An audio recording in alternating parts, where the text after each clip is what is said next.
Panharmonicon presents a podcast.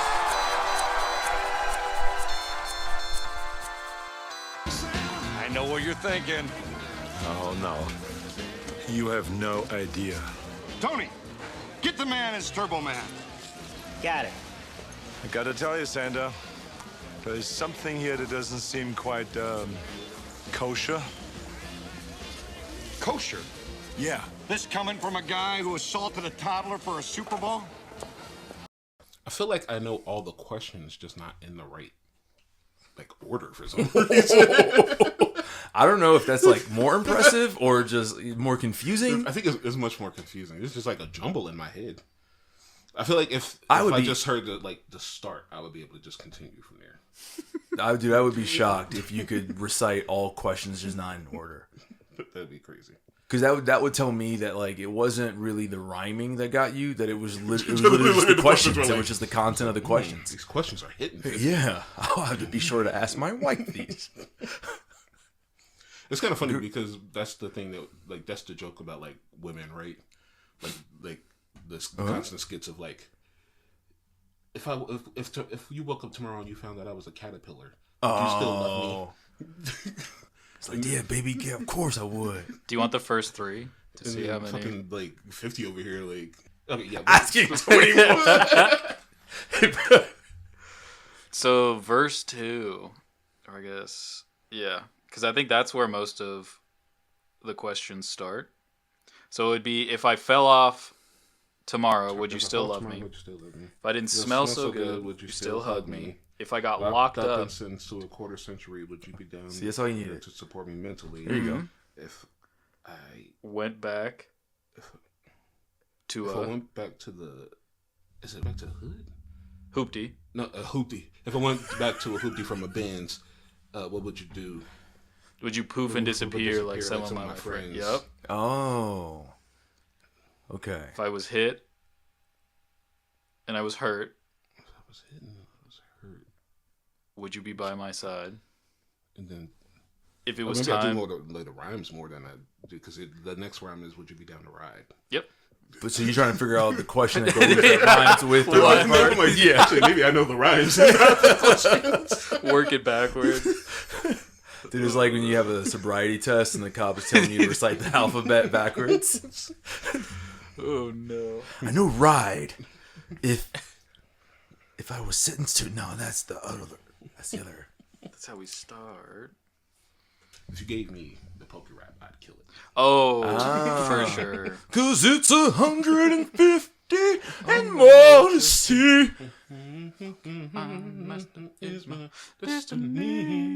What's that dude's name? It's not McDonald's. Michael McDonald. Michael McDonald. It is McDonald. It is. Okay. Well, it's not plural. Well, yes. Okay, so it's Or not possessive, But it's, I would say I guess. possessive. McDonald's is possessive. So, well, Is it folks, possessive? McDonald's, yeah, apostrophe. He's not saying multiple McDonald's, is he? No, it's because I think it's McDonald. So it is apostrophe, but I'm assuming it's the fast They're the food chain. McDonald's brothers, right? Oh, They're brothers. Well, yeah, there was two brothers that got the shit stolen from them by Roy Kroc. What? So it's McDonald's Corporation. No, So it's their. So I'm assuming it's their corporation is what they're going with, but doing business as McDonald's. This is so off the rails. Wow, what a cold open. Just leave that whole thing. Welcome back, folks. We are here for the third episode in the holiday movie scene here at Panharmonicon Studios presents A podcast. Boop. I'm one of your hosts, Farron. I'm Andrew. And I am Damon. And I just we are back, but I want to get it out the way real quick, guys. I do ask this every single episode. We ask it at the beginning of the episode. We ask it at the end of the episode. But we do mean it sincerely when we ask you to subscribe if you're on YouTube and follow if you're on Spotify.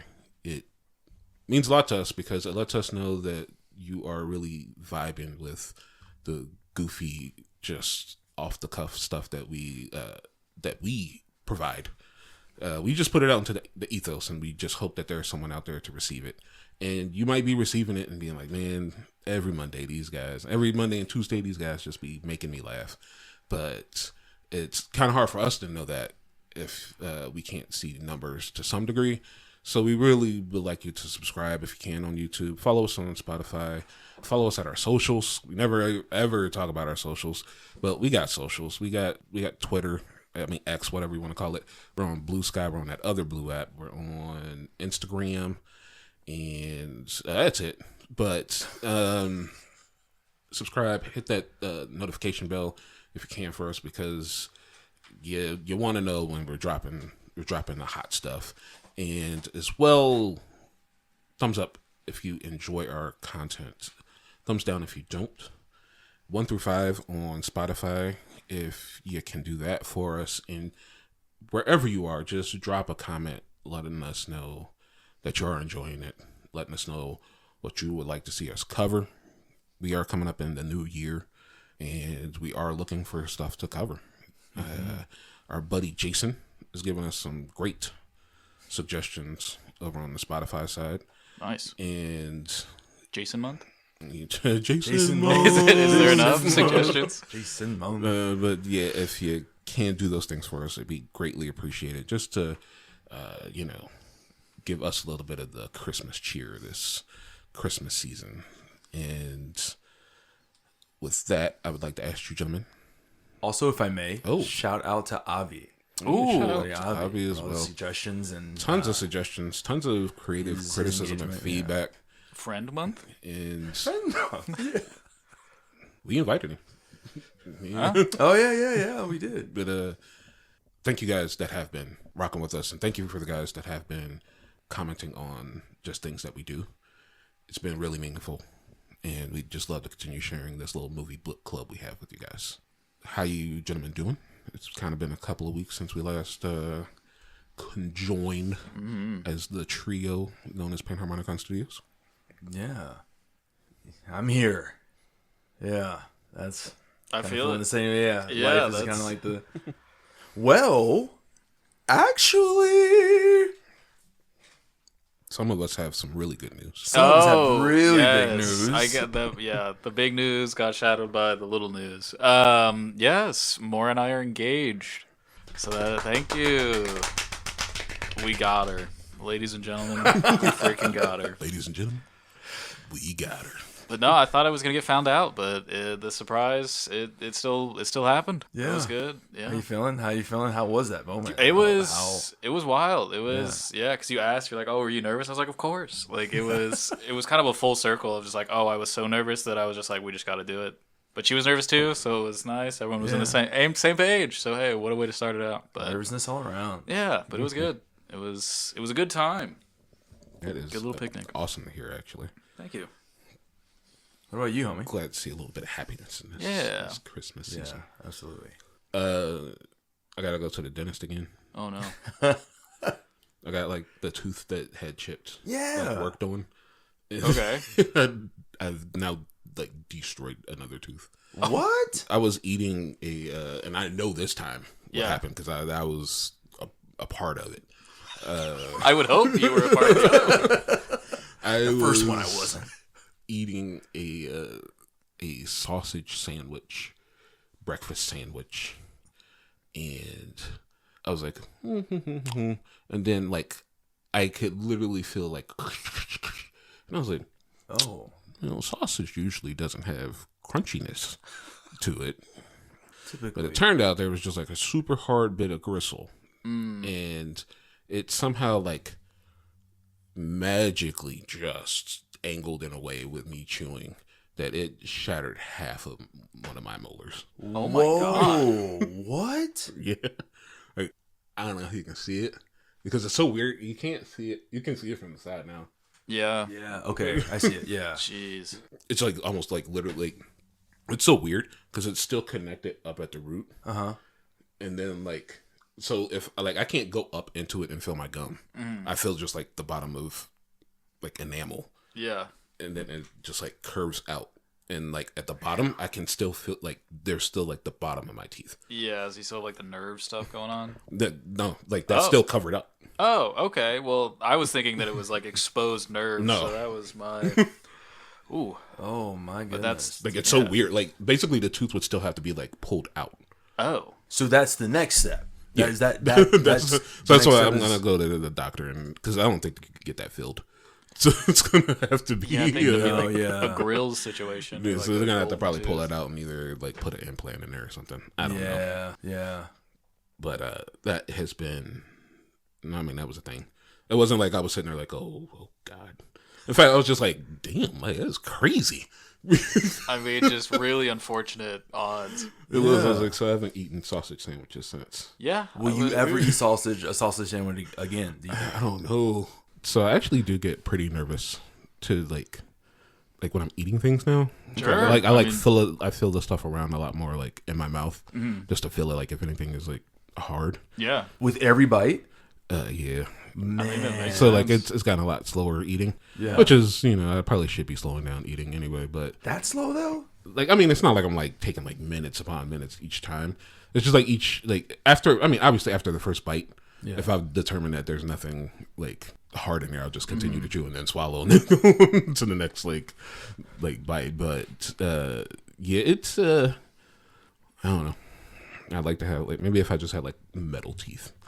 Okay. That's an option. That's I mean, it's not like they alter how. I mean, maybe you think they'd alter how things taste if you had like titanium teeth. You might get like metal shavings in your food. Well, I guess I don't crazy. know about shavings. That's a little dramatic, but like, yeah, I I mean feel like it titanium would. should be strong enough. I mean ideally, right, that it wouldn't be flaking like that way or would it? Yeah. If we had like some vibranium teeth. So is that something you're thinking about? Not the Getting vibranium, vibranium teeth, but, like teeth? something that's like a No. real world metal. No, but I don't know. What's that dude? What's the Bond villain? Jaws? Is it Jaws? I think it's just Jaws. Jaws. Yeah. From one of the Sean Connery Bond Yeah. films. Yeah. Like just with the mouth full of metal teeth. Mm-hmm.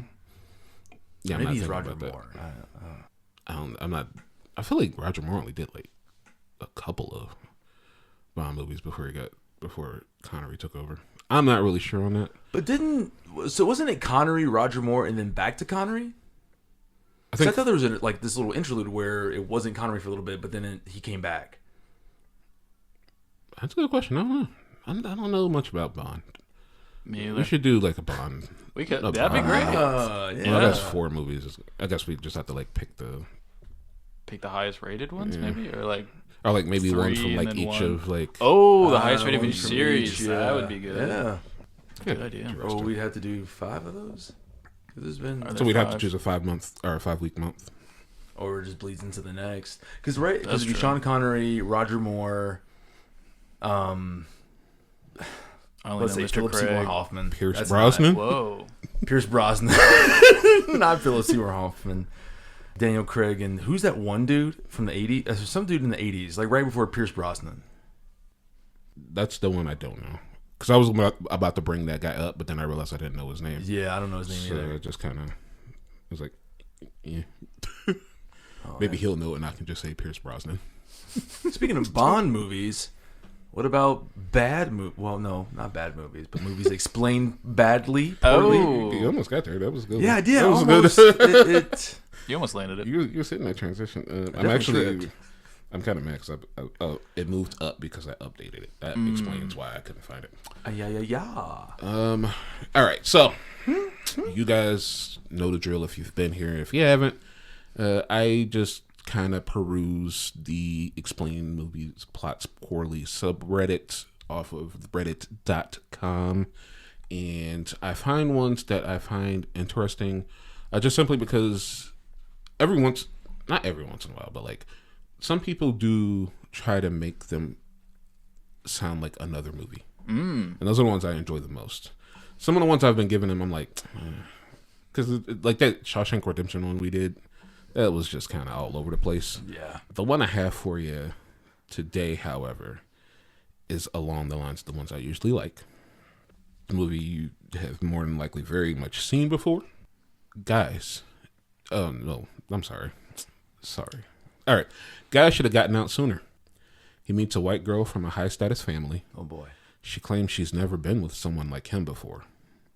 Before he knows it, her people are chasing and shooting at him and trying to trap him in a sunken place. Well, we know what it sounds like right off the bat. Did you say guy or guys? Guy should have gotten out sooner. But he was supposed to be in there. Or I guess you could say that he... That's kind of hard to say that he was supposed to be in there. So I guess you're asking... I guess the question has to be what the there is. Mm-hmm. Yeah. And what he's supposed to be getting out of. I just automatically assumed prison with the way that it was phrased, but... So it's not get out? That was it's definitely not get out. Okay. That was the red herring? All right. Just had to say it. Remember, you got your lifelines. I'm sorry. I thought I posed a question. I was waiting for an answer. You were waiting for. Well, I posed a question back to you about what the there was, and then you just said you assumed it was prison. You didn't ask me another question after that. I just thought that you were going to give some clarification. I just thought you were going to be like, "No, it's not prison." I can't tell you that part because I mean that's That part gives of the the whole... yeah. Guy gets out. Guy should get out. Guy should have gotten out sooner. Yes. Yeah. And meets up with a white. He meets a white girl. So I will say, for clairvoyance, it's not he should have gotten out of wherever he is and then met a white girl.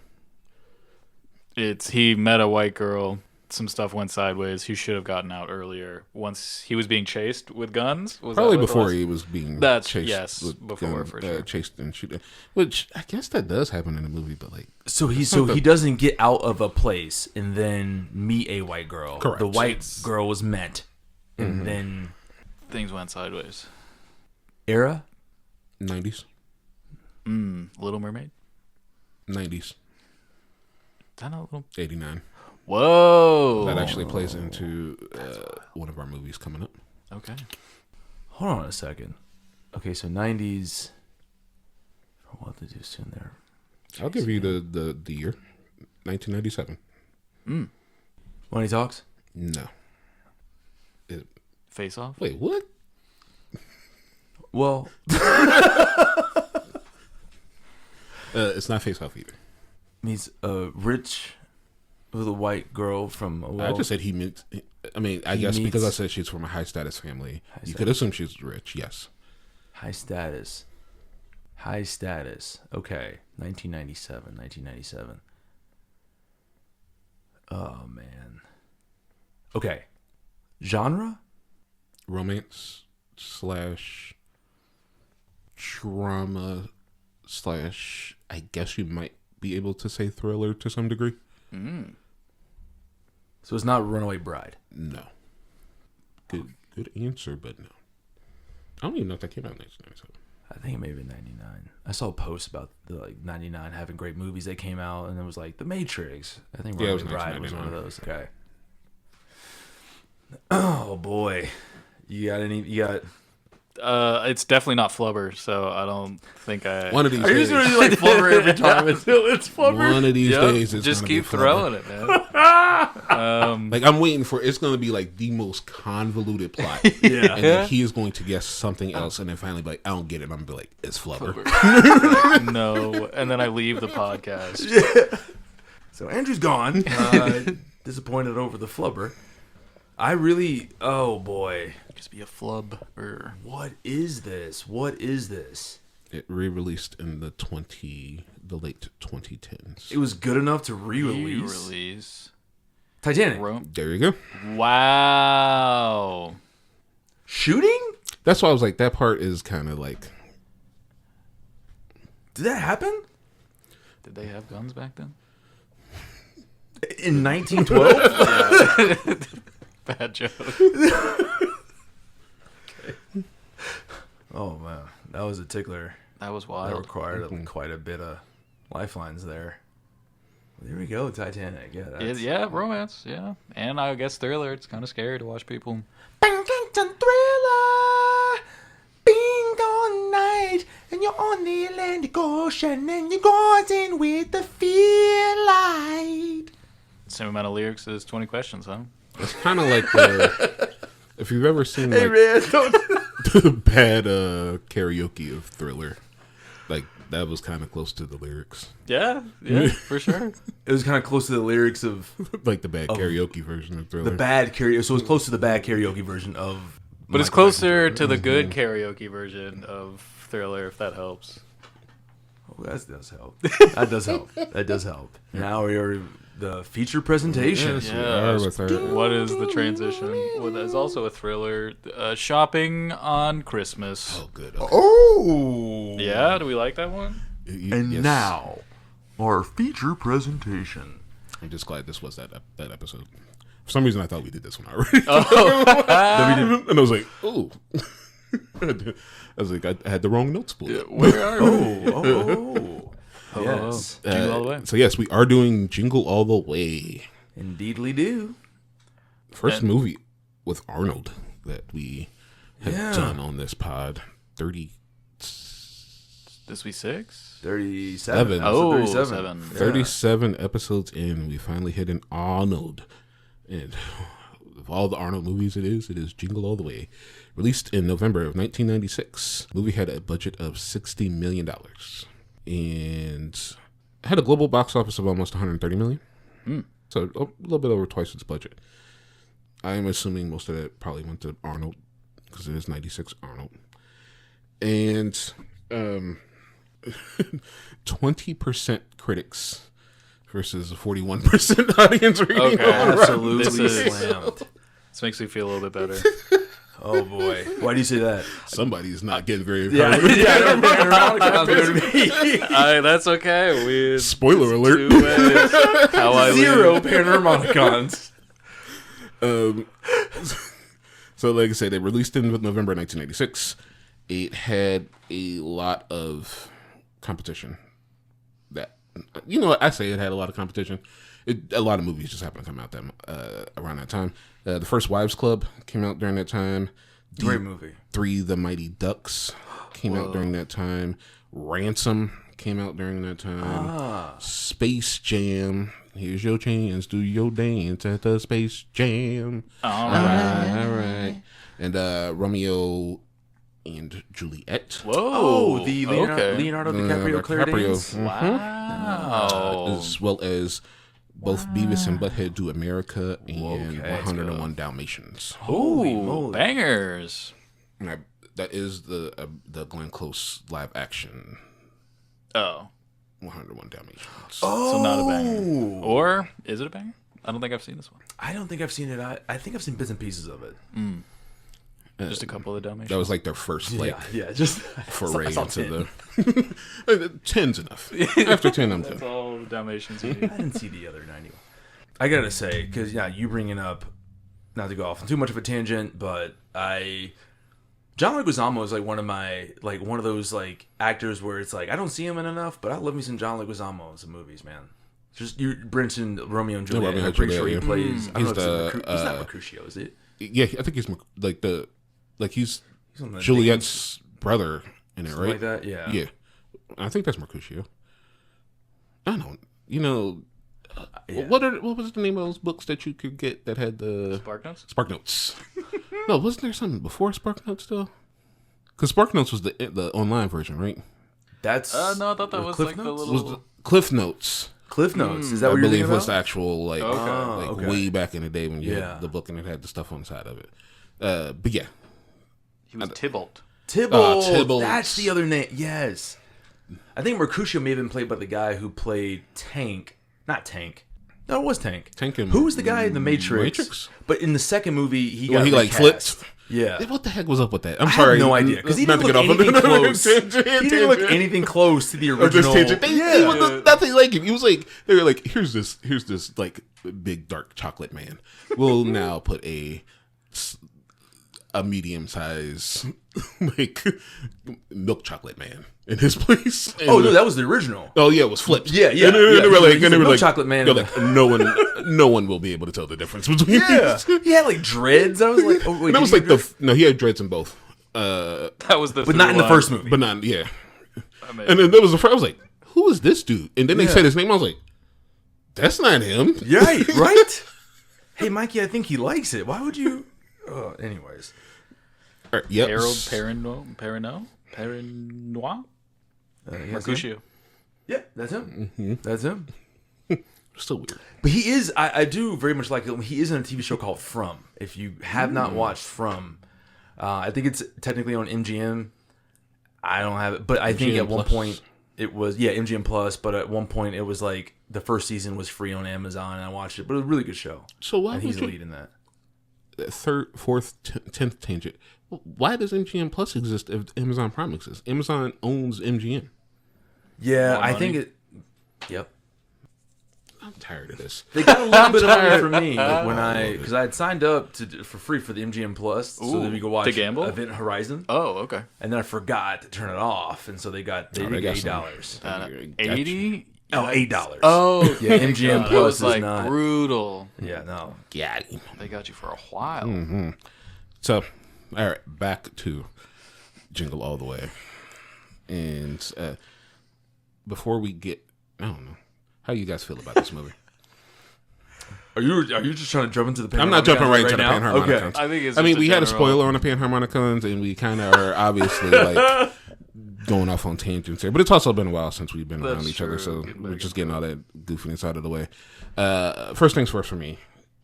Clearly, the beginning shows the Turbo Man, like, I guess it's the show. I feel like it's supposed to be a commercial, but it was like the show. If you have seen Power Rangers, anybody, that is actually exactly where they filmed all the like desert scenes. Really? Wow. Because I was like, this looks like shitty Power Rangers, and to have it be, and that's where I think that is why they have that reference. That's amazing. And in fact, the Turbo Man suit was actually designed and created by the guy who did the movie suits for Mighty Morphin Power Rangers the movie. That's awesome. Name is Tim Flattery. Shout outs to Tim. Shout out Tim. Tim Flattery, making costumes that is flattering. It is very interesting that this movie came out when it did, because literally that, like, as it was coming out and going into that next month, the real world would see its own like craze for a toy, which was Tickle Me Elmo. Wow. And it's very interesting because you would think it predicted Tickle Me Elmo, but that actually recalls back to the mid 80s. There was, I forget which year it is. I think it may be 84, 85, but the year that the Cabbage Patch Doll released, people rioted. Yeah, that makes sense. Crazy enough, you would think that anything else that year, because I mean, there's stuff like Transformers and G.I. Joe, Thundercats, and He-Man and stuff. And 83. Yeah. So He-Man and G.I. Joe, but Cabbage Patch was the #1 selling toy that year, and literally people fought, like, just straight fisticuffs in stores and parking lots with with workers. Yeah, there were like tons of news footage on it and everything. So that is more than likely where the inspiration for this comes from. But it is interesting that it literally came out at the exact same time that the Tickle Me Elmo craze happened, and all that stuff happened all over again. Yeah, I did read that Chris Columbus, basically a little tidbit that suggested that Chris Columbus was inspired, he said, by the darkness behind one of the happiest holidays of the year, and in this country. And there is definitely something to be said about that, where 13 years prior, consumerism is crazy. Yeah. And it's really interesting that we did back-to-back Christopher Columbus movies, but I guess he's like the director of Christmas Time. That's why he's got the Chris in his name. He's yeah. Christopher Columbusmas.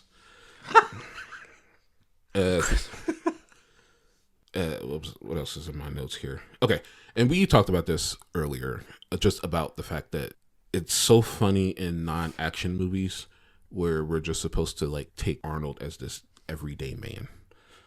Like, no one sees him as this like 6'1", like 225, just jacked specimen of a man with this like incredibly thick Austrian accent. And we were just supposed to be like, yep, that's David. That's your average American. He's just out here being David. Yeah. Meanwhile, he's get. Howie. Like, he's just the regular. Just remember, you're my favorite customer.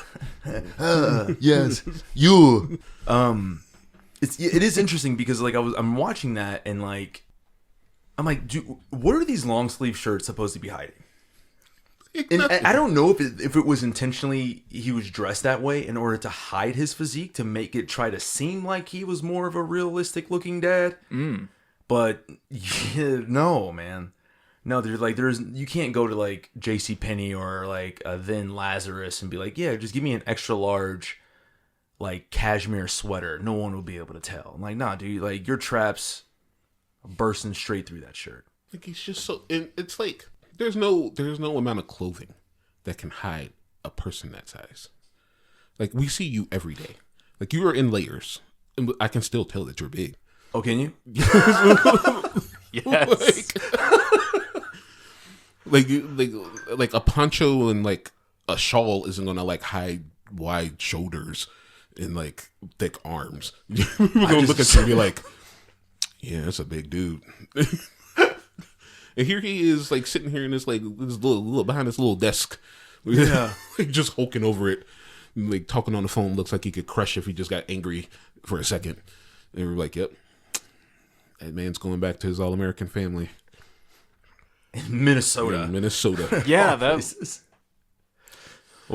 assume the setting for is just because of the Mall of America. Yes. That's the only reason it has to be there. They had a premiere in Mall of America, I think, like the week before the film came out. Wow. Like, you know, wide release or whatever they call that, full release. Yeah. So it was... I mean, they made their like. I mean, it. I remember that being like. I think the Mall of America came out like, or that came out like it was. They released it. Built like a few years before that. That was the first time I'd ever seen the Mall of America, and it made me want to go. I didn't know where it was as a kid, but I was like, man, I want to go. Yeah, look at this place. It's got a roller coaster inside. Did you ever manage to get there? No, I think Minnesota. I think that's like one of the states I haven't been to yet. But you can make a trip. I would like to go. Would you go to Minnesota? I would go to Minnesota just to go to the Mall of America. Yeah, but not. Would you go in winter? No. Okay, just want to make sure. I mean, unless it was like a Packers Vikings game. Ah. So the movie is basically about, as we talked about, Arnold is. I've already forgotten what his name is in the movie, but. It's not, even if I knew it, I'd continue calling him Arnold. Yeah. So Arnold is a salesman, a sofa or no, a bed salesman. I think he's really good at the job. Like a toy salesman or something. He's not. So he's not a toy. I thought. No, I don't know why I thought. I thought it was like furniture. I think it's like furniture or something like that. But like, it's I don't know. It's like parts. What is that? The what's the Scrooge movie? Scrooge. Christmas. Well, not Scrooge, but Christmas Carol. Yeah, Christmas Carol. It's I only was able to do it because Andrew said the first. It's like shades of Christmas Carol, shades of Cabbage Patch Riots, shades of the Power Rangers. His son feels as if his father is not there in his life because he's just always at the office, just always working, providing for his son, and the crazy amount of stuff that his son has, including that amazing room with the like Marvel superhero wall, the penny poster. I have a question because the way that you said that up, it sounded as if there was a little bit of disdain in your voice. No, I'm jealous of him in his room. Okay. Well, because that gets to, it's about some. I'm sorry. Continue. I will try to circle back to this. No, I want you to do it now because I want you to forget. It's just like that. It's something that I don't really much care for, and I guess it's more passable here because he is of a certain age. Like he's a pretty young kid, but like the whole like being pissed off at your parents, like you're never here, but it's like your parent because they're working. Like it's not like, oh, you're never here because you're like the like an addict and like in a crack house somewhere, like in the ghetto, or like, oh, you're never here because you're off with your mistress, or like it's because you're working to provide me with things. I think the way that this movie, unless I'm wrong, I think it's framed that he overworks. It's like he he's working 80-hour week, like, whatever. Yeah. But he only needs to work like 60 or something like that. Is what my take on it is because like the shot with the secretary where it's like, you got 15 minutes, but he's like, no, I got to keep selling. So it's like, well, you probably could have left to make it, but like, I mean, I guess I get your point. I do see your point. Yeah. Even then, though, it's like, I guess I just think to myself, there's other things he could have been doing. For sure. And he's... Because it just reminds me, and again, it's not as egregious here, but I think there was a TV show like... oh my gosh, what is it called? I think it came out on Netflix. Jupiter's Ascending, maybe? I think it has like Josh Duhamel. It came out like maybe early pandemic or like right before the pandemic. And so Josh Duhamel and his wife in that show they're like superheroes, right? And they have children who also end up having superpowers as well. And it's this thing. I remember there's this scene where I think it's the daughter who like despises his character because he's like, you're never around, you're doing all this stuff. And it's like, if my dad was Superman, I don't know if I would be like, oh, it's like, fuck you, Dad. You're like, you're never here because you're saving the universe. Like, Well, I mean, there are other people who could save the universe. Maybe Clark could come back sometime and chill instead of being out there constantly fighting Lobo and Darkseid. There are instances though where like it's like, yeah, they do get that time to spend with you, and it'd be more like, because yeah, like what your average parenting looks like. But it's, I guess, just one of those things where I'm like, it could be worse. I mean, it definitely could be worse. Yeah. But I think as a kid, you just have a very hard time being able to recognize the efforts that your parents are putting in, because that's what you just were born into, as opposed to like when you get older and you realize that, oh, like bills have to be paid, or food doesn't just magically, we don't just go to the store, grab it and leave. Yeah. Like there's money involved. Mm-hmm. Like once you learn the value of money, I think is when you realize, oh, my parent had to be away from me because they needed to work. And I'm sure in this movie, that's a lesson that he learns when he gets older. There should be a Jingle All The Way 2 right now. There is a Jingle All the Way, like, that's directly related to the first one. Yes, directly related to this one. Not the one with Larry the Cable Guy. Yeah. It shouldn't. Why was it called Jingle All The Way 2? I have no idea. You don't name a 2 and then like have completely different like story and character. There's no sequel. That's not a sequel. That's just another story. Maybe it's Jingle All The Way also, but they just... That's what it should be. Like in manga, that's why they call things like guidance, because that means like another story instead of like calling it like a sequel, or like it's like, oh, this is just something that also happened. I didn't know that. Mm-hmm. Okay, we're learning. So it should have been called Jingle All The Way Gaiden. There you go. But that's what I mean, though, is like, in this case, it's like, it's not as bad just because it's like, he is a young kid and I totally recognize that. And like, a lot of these events that are happening for him are pretty big deal. So if he's not at the karate thing to see him get his new belt or things like that, it can feel very, I don't know, maybe it just feels like abandonment to a degree. And at least in this movie also, it is a situation where it kind of seems like he is actually never present for any of these things. Like at least that's the impression that it gives. But in films, sometimes when that is like the core sort of friction between two characters, and that's the only thing you're relying on, I'm like, okay, try harder. But sorry, continue. Also, what was up with that? Like, there's no way he got into that school parking lot and said, there are enough cars here that I think people are still around. Right. Yeah. Right. like the place was empty, lights being turned off, and the janitor's working. Mm-hmm. You should have saw one car in that parking lot and be like, I guess I am late. like, when you get in there, like, oh yeah, there's one car out there. Surely, they're still doing karate. Everybody came by Jamie bus. is just doing his like fifth form. Jamie, I'm sorry, but this movie made me realize that I miss Phil Hartman. Oh man, yeah, such a good actor. Yeah. Tragic what happened to him, and it sucks because I think there would have been I think he would have really been doing some good stuff in the rest of the 2000s. Yeah, come probably into today. Yeah. And oh man, he plays like such a good like a wolf in sheep's clothing, like a snake in the grass, like someone who's clearly trying to hide who they are while being like Mr. Nice Guy. And it's so funny because like we were talking, like he's all these other moms want him, and he's like, well, no. Clearly I need to pull Arnold Schwarzenegger's wife. Isn't that Tom Hanks' wife in real life? I believe so. Okay. Yeah, man. He was going so hard for her, like so hard, pretty cringe, and I mean, it's definitely over the top for sure. But it's '96, huh? We can do whatever the fuck we want, huh?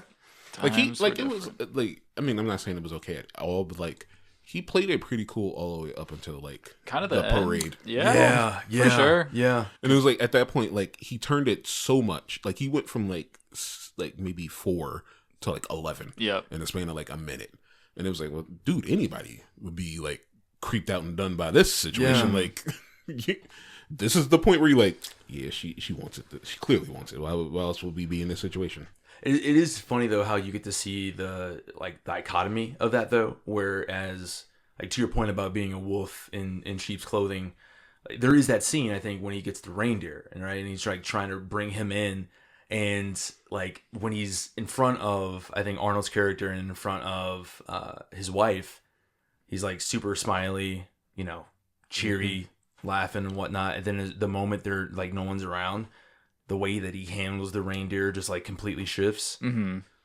Like, they do a good job of like kind of drip feeding that through. Yeah, which this dude's a dick. Yeah, you're like, oh wait. Yeah. Also, it makes sense to be nice to Arnold because like he didn't want to just get punched into like be evaporated by like right. Punch. But he's a regular guy, remember? That's true. Howie, yeah. So he must just not see. It also made me really miss Sinbad. Sinbad is still alive. Sinbad is still alive. Sinbad is still alive. He just unfortunately suffered a stroke a few years ago and just hasn't been able to, like, he's been recovering since. But even before that and like well into it, he had kind of like disappeared from like the acting scene. And I felt like there were a lot of, I think there was a lot of meat left on the bone of like getting Sinbad into roles. Yeah. Which, like maybe they were drying up for him. I'm not sure, but like, I feel like I would have watched some more Sinbad movies. Didn't he? I think he has a joke even in like one of his stand-ups. I think this would be a stand-up that came out before his stroke, where he like Googled himself and saw that there was like a page that thought he was dead. Said he was dead, yeah. Yeah, and he was like reading about his self being dead. Mm-hmm. Wow. That's feel gonna hard be a though. really Actually like otherworldly feeling. Oh, to read your own obituary for sure. Yeah. Like, dude, I ain't dead. What the? Who's doing this? No, he was really good. Like, I really enjoyed Sinbad in this movie. Honestly, I think he kind of like steals the show. In like kind of a big way, because even though a lot of like weird zany stuff happens to Arnold, I feel like Arnold just continues to play the straight man like throughout it, and it's like things are just happening to him rather than him having an effect on things. It's really not until like towards the end that he starts to be the one that's like doing like affecting things. But even still, like Sinbad just still kind of overtakes him the instant that Sinbad kind of shows up on screen. Yeah. And you were saying, who was it that they wanted? Joe Pesci. Joe Pesci. For the mailman role? Yeah, Joe Pesci was originally attached. And so what I read was like Joe Pesci was originally who they wanted for the role of Myron. But I think once Chris Columbus came onto the project, he not only rewrote a lot of the script, but he thought like they want to get Sinbad. Wow. Which is also weird considering that he had Joe Pesci in Home Alone. Yeah. Like when you said Joe Pesci, I thought, oh, Christopher Columbus must want Joe Pesci because like he's worked with him before. So it's interesting to see that he actually didn't want him. And like the instant that I never knew that. So when I was looking at the movie, I was like, it makes a lot of sense for Sinbad to be in this role because like he's very funny. He's just an incredibly funny person, but he also is a big person. He's like the size about as tall. Yeah, exactly. Arnold. Yeah. So it allows there to be this situation where it's not unlike with Phil Hartman, who has to be able to disengage Arnold with just like personality. Like Sinbad seems like he's somebody who would be able to physically threaten Arnold, and therefore it allows there to be like an actual feeling of like tension between the two. Yeah. Even though for the most part he disengages so quickly with like his humor that you don't ever really get to feel that tension. Just simply because it's never like he's just run up and punched Arnold in the face. But it, like in a chase or something, he looks like he could just bowl him over and just like continue running. Yeah. I find I don't know. My notes are weird because I wish I would write. Like I actually just as this last movie finally started putting like timestamps on my notes. There's something because I just do my notes kind of like stream of conscious, like as I'm watching. I do quips. Quips? Quips was kind of Skip's brother? No. Yeah, it's quips. Yeah. Yeah. So when you say timestamps, you mean timestamps for Of like where what's those happening notes, in the like movie. what Because the like sometimes I just references. don't like I don't even like for instance, what did I put? I just have, is this Chris Parnell's first movie role? I had that same thought of like, whoa, it's Chris Parnell. Holy. Hello. And it's like I know that was during the time when like they got to the toy store and Chris Parnell was there and he was like, "You're looking for what now?" Yeah. And also, having lived through a number of Christmases as a kid in the 90s and seeing like the craze, especially of something like Power Rangers, I don't think that the toy company would so shortchange Turbo Man. Yeah. If anything, he would have been the one that was overproduced because he's the main character. Like, there were so many Dementor toys. And I was like, he's the main villain. Why is he sitting there like as a peg warmer? Yeah. Like, if you're buying Turbo Man, you're going to also buy the bad guy. Mm-hmm. Like, that's toy buying as a kid 101. Like, if I want Is it? the Red Ranger, I want Lord Zed. I never had a Lord Zed. I never had really much of that. I just kind of took it as like he was such a popular character that no other toy Even sold. held weight. Yeah, Yeah. and that's why, like, as a toy company would recognize that immediately out And the then thing just and just overproduce increase, the main character. I'm not saying that there wouldn't be a situation where he wouldn't just like they would run out, Right. but like it ran out in such a way that like no other Like no store in the Twin Cities had one. but only had like, so all these kids said, "Fuck every other character in Turbo Man. I only want Turbo Man." Yeah. Kids don't do that. As a kid myself, I did not say I only want the Green Ranger. I was like, give me Power Rangers. There are multiple of them. I want the Rainbow Coalition of all of them. Like, it just was so weird to me. Like, it was something like Tickle Me Elmo or like Cabbage Patch Dolls. There's a singular concept of it. It's not like there was Tickle Me Elmo, Tickle Me Ernie, and Tickle Me Bert. And there was just a whole bunch of Tickle Me Elmo, Bernie's of like Sesame Street characters. like all Tickle had Me Streets. Yeah. See, Tickle Me Street? Yeah. No, that's. Like, I'm surprised they haven't done that yet. Actually, sorry, just Tickle Me Street. say like a Tickle Me Street, and then it basically just be all the Sesame Street characters. Tickle with Me versions Elmo, of like the- versions of Elmo. Like I get you. Okay, I thought you meant like a show called Tickle Me Street. I was like, Where they just no, tickle. I don't Oh, I would Yeah, we watch should just that. tickle kids. Oh, yeah, I wouldn't watch that at all. Although, I mean, I would watch a clip. Because I would have to see like, okay, where are they going with this? Like, is it Sure. really just them tickling kids like all day? Can you kill somebody like that?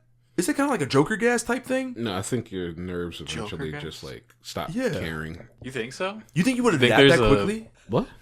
I don't Would think you he's saying adapt like that quickly. Huh? I think he's saying you wouldn't die because You wouldn't die because eventually you would just like the sensation would. If anything, you'd probably die of like starvation or something. Somebody's tickling you that long that you. yeah, or like if you start sweating, maybe dehydration. But I don't think like if you get tickled so much, I don't think you're gonna die like within a day Yeah. of getting tickled. So I think like you have some time. Because I don't think it's as immediate. But like, could that force evolution? Could tickling force Could tickling evolution? force evolution? Like if you were getting tickled. So apparently, tickling is the forefront of pain. Like it's What do you the mean by same. that? Like the nerves that fire for pain. Yeah. Like the sensation before that is tickling. Wow. Continue. And I mean that's it. That's it. Like, I wish I could say there was more to it, Yeah. but it's just like essentially like the pain or tickling leads into pain. Get out of here. So like the Cenobites in like Hellraiser. So what you're saying is, no, they do take it to pain. I mean, I would imagine like getting your skin flayed. Like Oh, no, I being think that would flayed just is be not straight be pain. tickling at all. I do have questions. But like for instance, if like there's something like, so if like you're having kind of like nerve damage that isn't yet like nerve dead and dying, like it starts as a tickling sensation, and then eventually becomes like, you may never notice the tickling sensation, but you'll eventually notice like the searing pain that like follows, which is like the nerves firing off like crazily until like they're about to give out. Whoa. So usually it like, obviously we feel tickling, but if you think about it from like any type of like an anatomical or like evolutionary standpoint, it'd be very weird for bodies to just want to be like like what purpose would that serve? Joy and wonder. Like we hooked you up with Joy and Wonder Pack in this next upgrade. What happens is, after you've been hunting and gathering for a number of days, you'll eventually be able to be tickled. yes. And what is this, sir? Is the precursor to pain. So yeah, so you would probably go into like feeling pain before you would be tickled to death.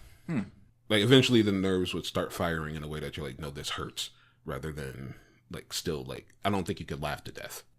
But like, you're making it sound like a scenario where you have a choice. Like, what if you didn't have a choice? Like, what if you start to feel that way and then the person's... Like, Well, I know, I just said intention? this hurts. I didn't say like, you say this hurts and they stop.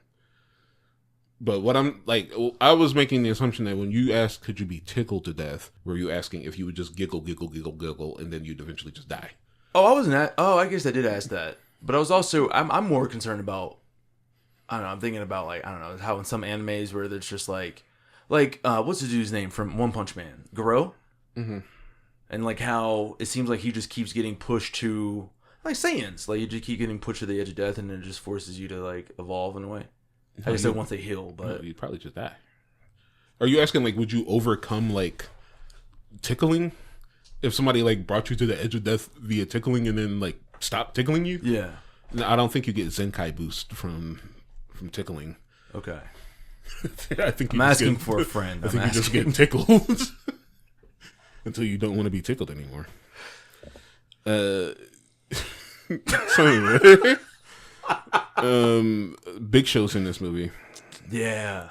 AKA Paul White, the 7-foot, 500-pound wrestler from the WWE. I guess during this time he was still in the WCW. One of the few men that can make Arnold I mean, he Schwarzenegger made like him look- Danny DeVito. Looked tiny. Yeah. As soon as I saw him, I was like, "That's got to be the Big Show." Right? Yeah, his beard didn't fool me. I'm like, that's Big Show. Was it good? That part of it was pretty. Like him just beating up DeSantis and also getting scammed out of $300 was like, first off, $300 was crazy. Yeah. And then they're like, well, we're just gonna scam you because this is somehow Mexican, Spanish? Yeah, it was Yeah, Spanish that's Turbo insane. Man. And I wonder, But then you can keep- yeah. it wasn't like constructed very well because he was able to just break it up instantly. I think Arnold would have broken like a normal That's fair.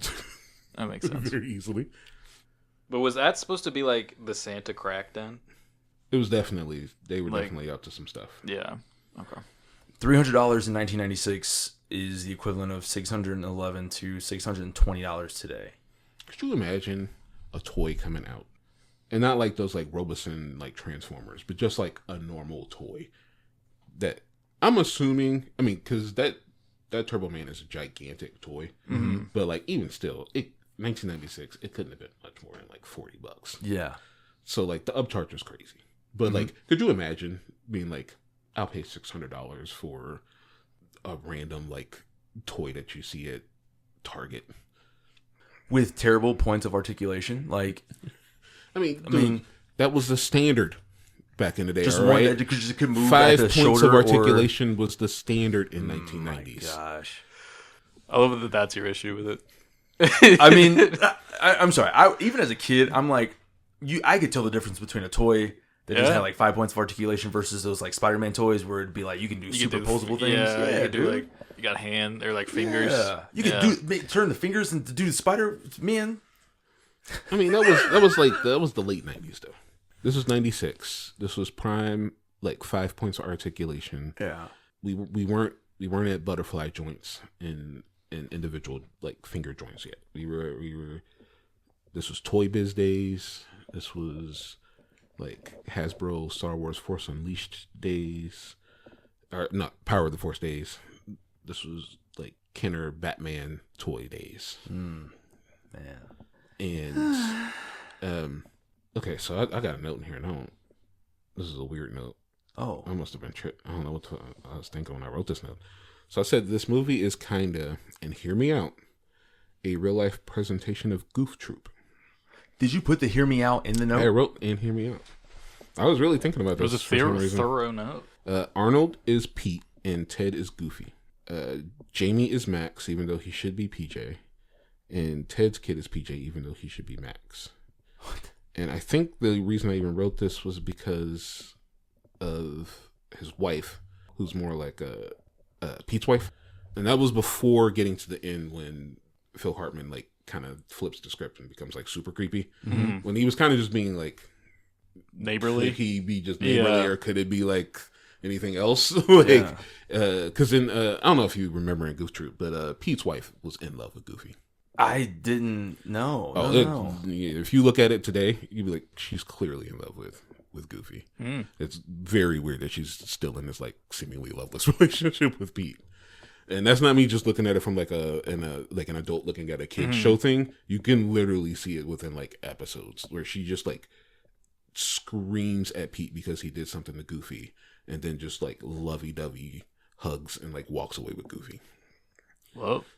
And Goofy never comments on it or picks up on it. He's a good dude. I would guess. He is. I also asked, this is 1996, where the hell are the Power Rangers at? I think this was during the parade, because the Teenage Mutant Ninja Turtles showed up in the parade. Yep. And I was like, well, they were TMNT toys. Where the hell are the Power Ranger toys at? Oh, and all the Marvel that was... on the wall? Yeah. That was fed into the movie like it was injected. Why wouldn't there be? Was this like a Bandai thing? A Saban? They just didn't... I think they did. Think... There was a big Lego placement too when he was at the mall. Thought that was Was pretty... there? It was like kind of a longer shot, I think would be the right terminology. Like Arnold, whoa, is coming towards us, and you just see Lego up in the back. Arthur Schwarzenegger's crazy. Arthur Schwarzenegger. That's my brother, Arthur. Arthur. Here comes Arthur. I'm Arnold. He's Arthur. I also wrote that cop he kept running into apparently has like the craziest patrol I've ever seen. Yes. Because he's everywhere. Yeah, right? But then like his hands get burnt, but then he's okay. Like maybe an hour later. Yeah. And he was just, I was like, you didn't go to the hospital? Yeah, like, you just... like, he is dedicated to his patrol. Yeah. And that And wasn't it's even the apparently worst thing the that happened to him. entire city of Minneapolis. The bomb scene was kind of crazy. But Dude. Sinbad didn't know that it was a bomb. He was bluffing. Yeah. And apparently the package itself called his bluff. I mean, you still get in a lot of trouble, I would imagine. If he you got were arrested bluffing at the end.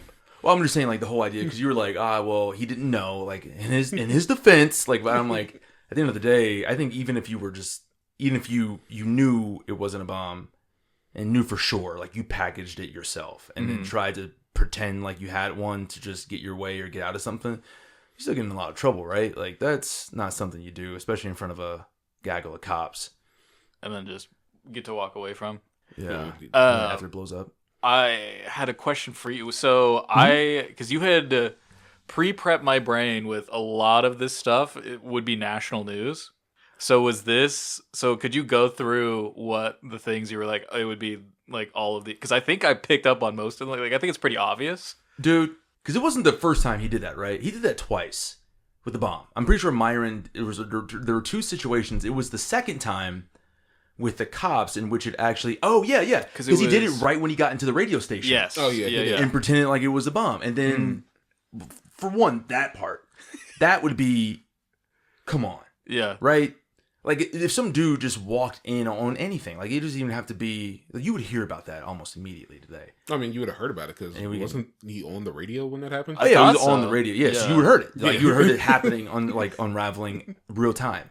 But then to do that with the cops, and then the shot with Arnold walking away from the building, and then it blows Actually up. explodes. Yeah.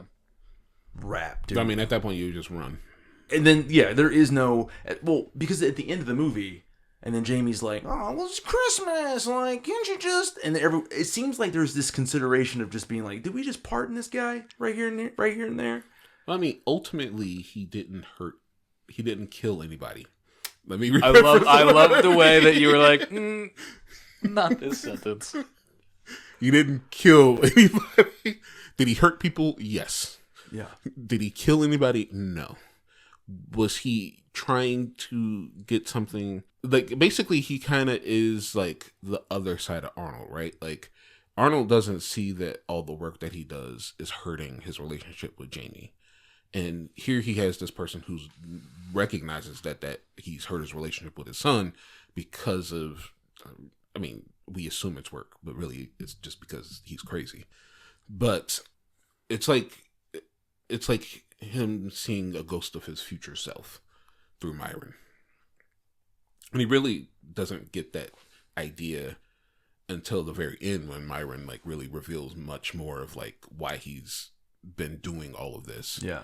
Despite the fact that Arnold himself has also been doing a lot of stuff and not realizing that like the love, like basically he says like, basically it kind of feels like Arnold says that his love for his son trumps like Myron's love for his son, and that all of his actions don't necessarily equate to the bad things seemingly that Myron has done.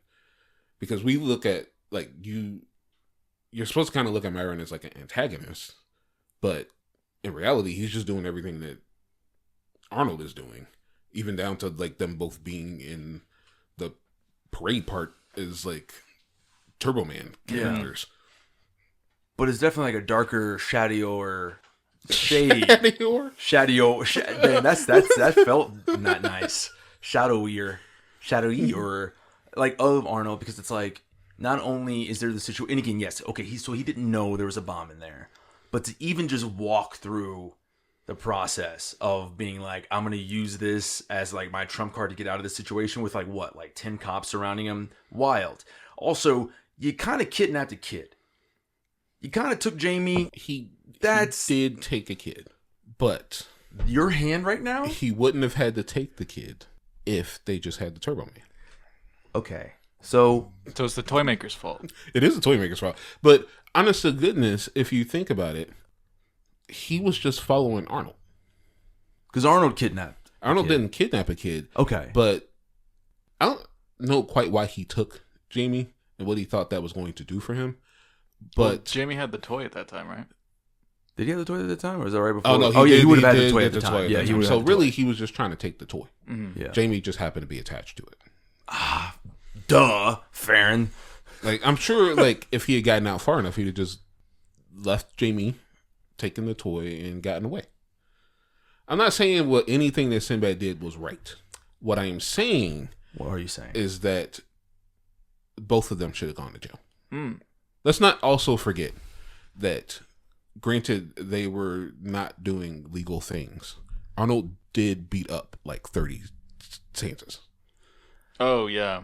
But in that situation, that is I'm not calling that self-defense. That's self-defense. He could have left. I'm sorry, did he start the fight? Did he throw the first punch? I feel like he did. I don't know. Okay, so you have Jim Belushi, who's already also himself a decent-sized man, mm-hmm. is antagonizing you in a warehouse full of Santa Clauses Couldn't who he just are all left and call the ne'er-do-wells. cops? Andrew. I would have to pull up the clip. I don't remember. Because I'm just saying, I just kind of feel like the saying, Santas would not let him just walk out. He could have, once he realized that there was shady stuff going down and that they gave him a bad toy, he could have just not said anything and left. But he got upset. Okay. Wouldn't he have gotten the money back when the cops came? I don't know. I feel like if you've set up this Santa drug den lookalike, I don't think you're. So getting out are of we there. all making the assumption that they brought him here, took his money, gave him a bad toy, and then we're going to kill him? No, they don't say he's going to kill him, but like they gave him a bad toy, and if probably he had had the never said expectation- anything about it and left, yeah, He would have been able to leave, but he raised a stink. That's what I'm saying. He rose a stank. had he not done that and said, okay, because he saw what was going on when he went into there. yeah, Yes. So he already knew it was a shady dealing organization. yeah. So could he not have just taken it, left, and then called the cops, and then come back with the cops When and he gotten put- his money back? Okay, I don't know if he'd get his money back unless he played his badge maneuver. But I think if he had just accepted the toy and left, I think that is a valid state of being, steps, Like actions. you can't create agitation, and then when the agitation is returned back to you, say self-defense. Whoa! Wow! I'm saying your assumption is that the agitation comes You see, from. because this is a problem. This is a problem. I'm sorry. Where are we? Okay. We're This is- so far over. It's just, After this argument, we'll just give our final thoughts because we clearly don't have our solution. Okay. I'm sorry. Here's my issue. yeah. Is that everything that we've said so far about things that Myron did, that Sinbad's character did? Yes, in that they movie, are things that happen. Yes, but you're putting up the hand, and I know what that hand means. That hand means that you are going to be like, but there's a but coming. But was it that bad? Because he didn't know it was a bomb. He didn't.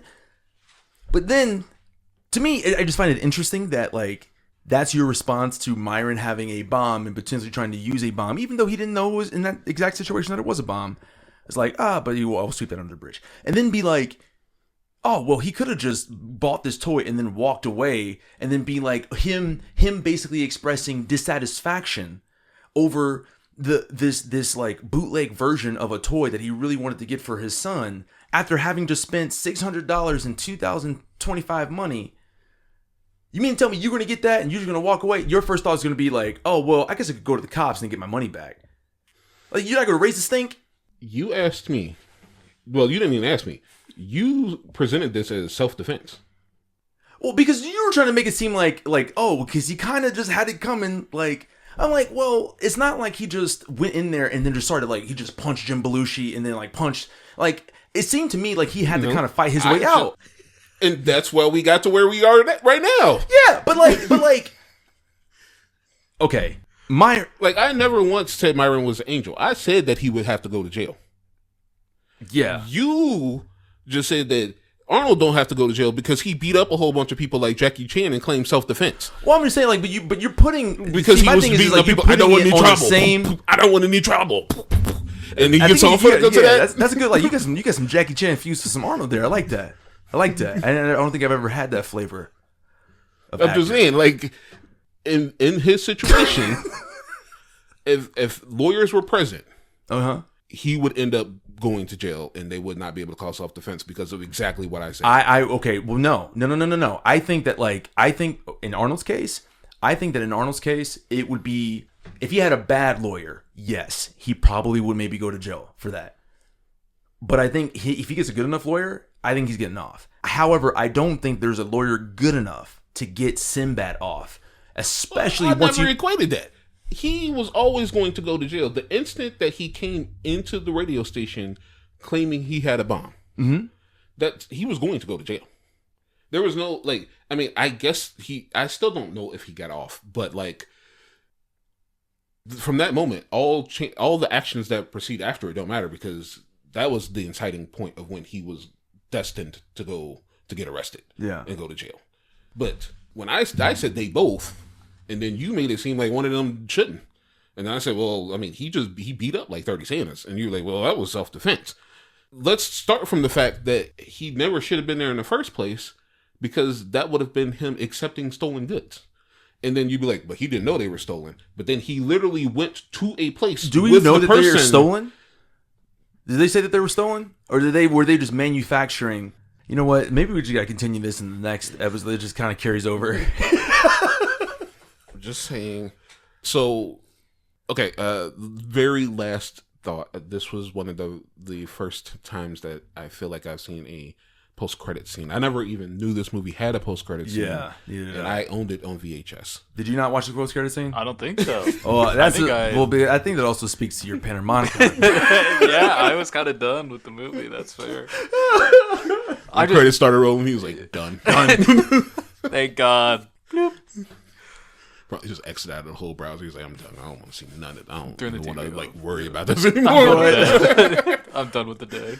But what were you saying about the post-credit scene? I was just like, I'm so used to like Marvel, and it feels like there was like, I know there were tons of movies that had it, but it feels like they were just so sparse back then that you just weren't really thinking about it. And it's not like it was going to lead to anything. It literally is just like that later that night, Arnold's wife asked him, like, it's just like, you did so much to get Turbo Man for Jamie. Well, what did you do for me?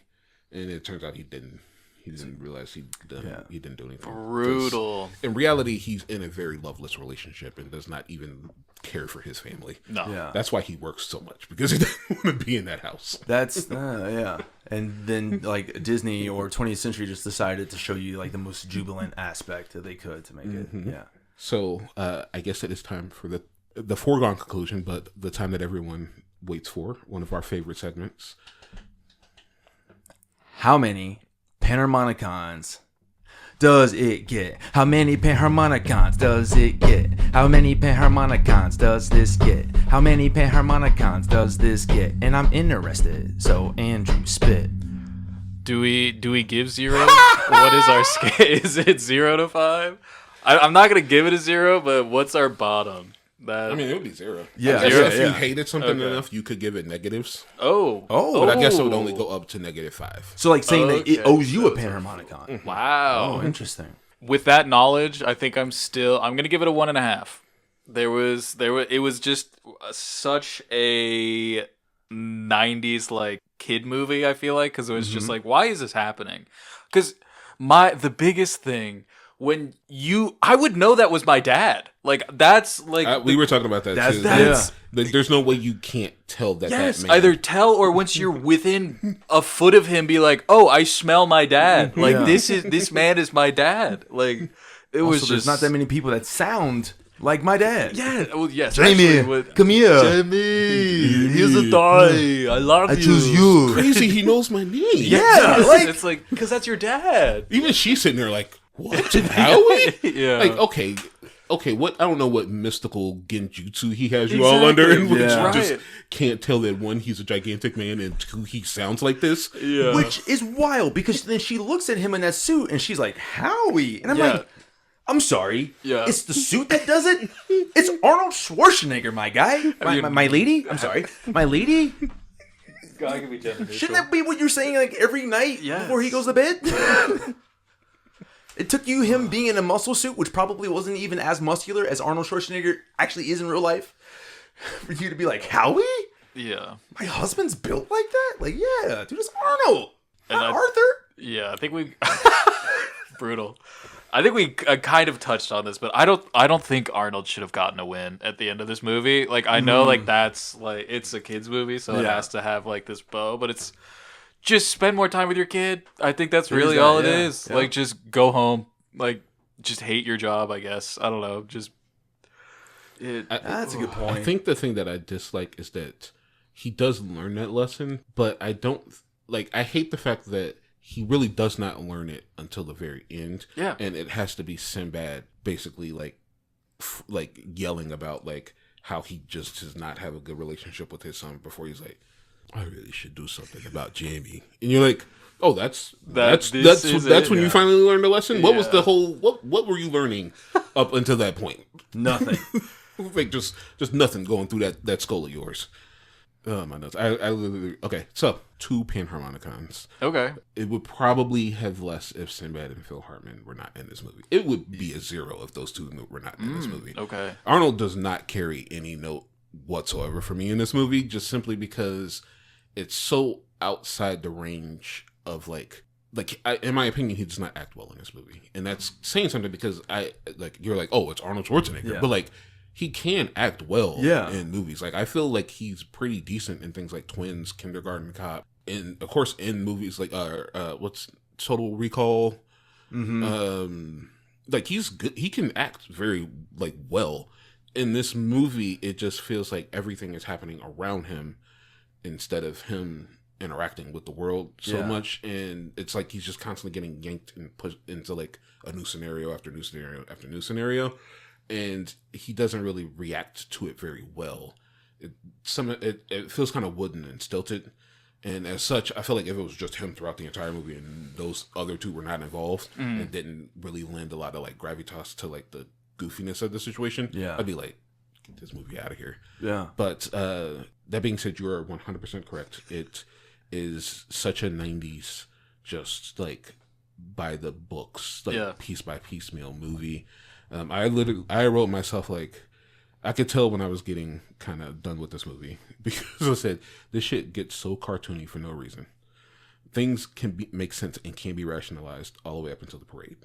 It's the parade, and that's so stupid because it's the centerpiece of this movie. It's the like what they've been building up to, and you're like, what the fuck happened here? Like, it's just like it goes from being just this normal-ish movie. Yeah, like some crazy things are happening, but then you introduce jetpacks and like the suits being able to do stuff, and like even yes, Sinbad has been kind of crazy throughout this entire movie, but like him suddenly deciding to like knock a dude out and take his suit and kidnap Jamie. And I know I was seemingly defending him earlier, but like really like that is insane. Yeah, it was wild. And like you really like, why did that suddenly get interjected at a time when like the craziest thing was like, I know you were getting the idea of him being postal. Like I get that. That was the joke, right? But like you could have grounded that much more than what you did at the end.